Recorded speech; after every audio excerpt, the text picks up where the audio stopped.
pandemic, we produced not one, but two vaccines with record-breaking speed, and more will quickly follow.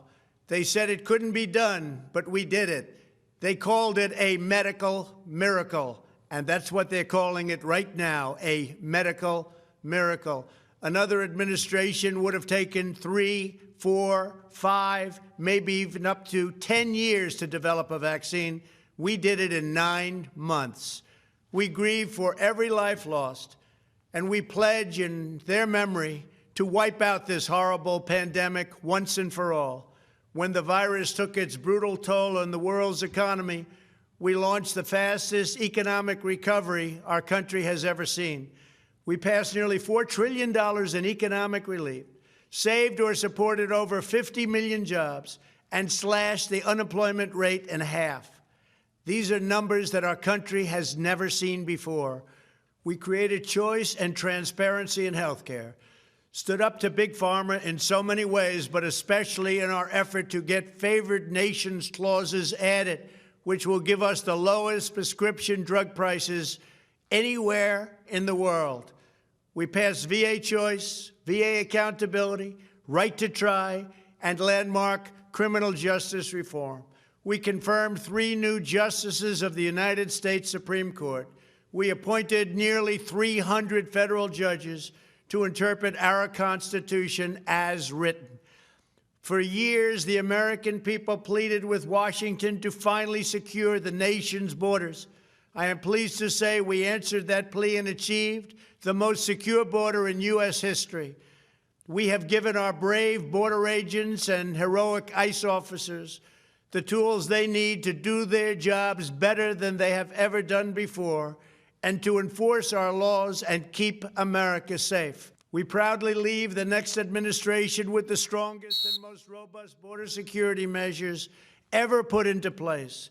This includes historic agreements with Mexico, Guatemala, Honduras, and El Salvador, along with more than 450 miles of powerful new wall. We restored American strength at home and American leadership abroad. The world respects us again.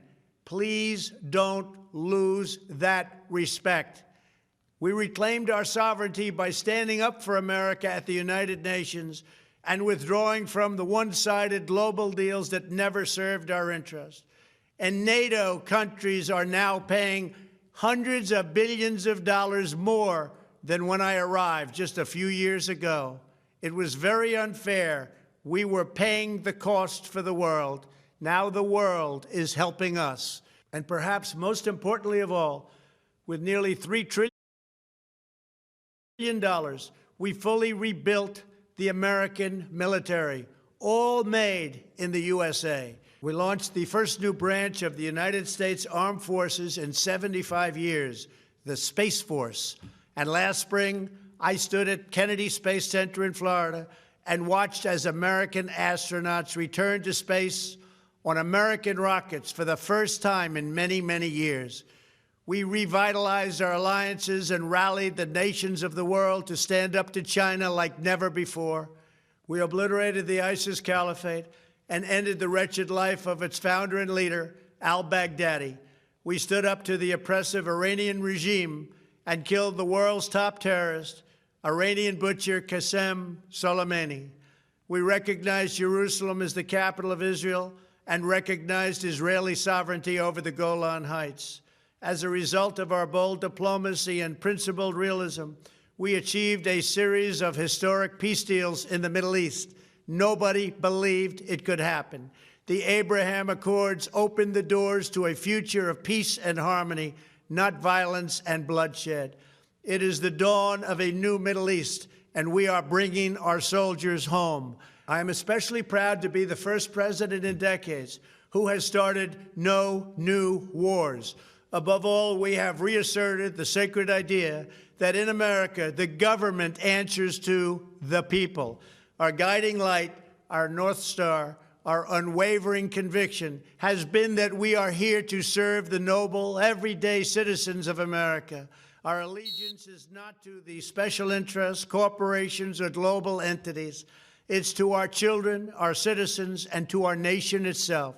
As president, my top priority, my constant concern, has always been the best interests of American workers and American families.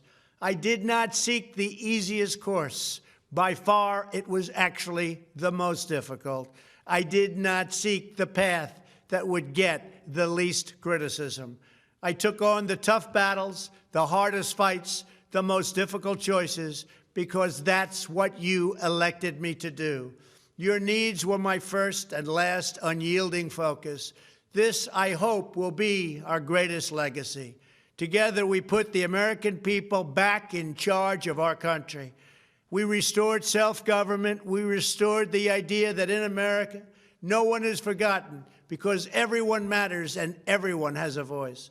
We fought for the principle that every citizen is entitled to equal dignity, equal treatment, and equal rights, because we are all made equal by God. Everyone is entitled to be treated with respect, to have their voice heard, and to have their government listen. You are loyal to your country, and my administration was always loyal to you.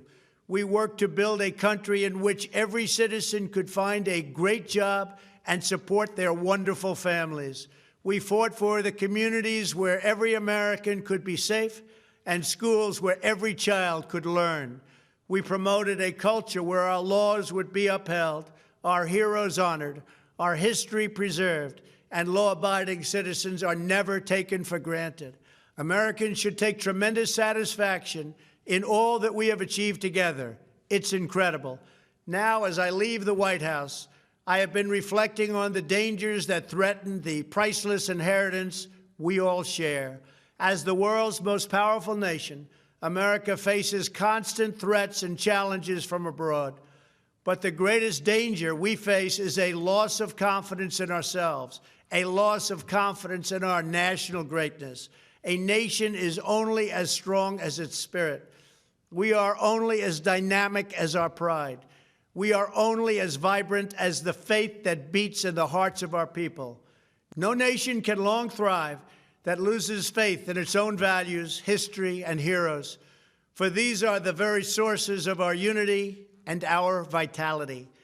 What has always allowed America to prevail and triumph over the great challenges of the past has been an unyielding and unashamed conviction in the nobility of our country and its unique purpose in history. We must never lose this conviction. We must never forsake our belief in America. The key to national greatness lies in sustaining and instilling our shared national identity. That means focusing on what we have in common, the heritage that we all share. At the center of this heritage is also a robust belief in free expression, free speech, and open debate.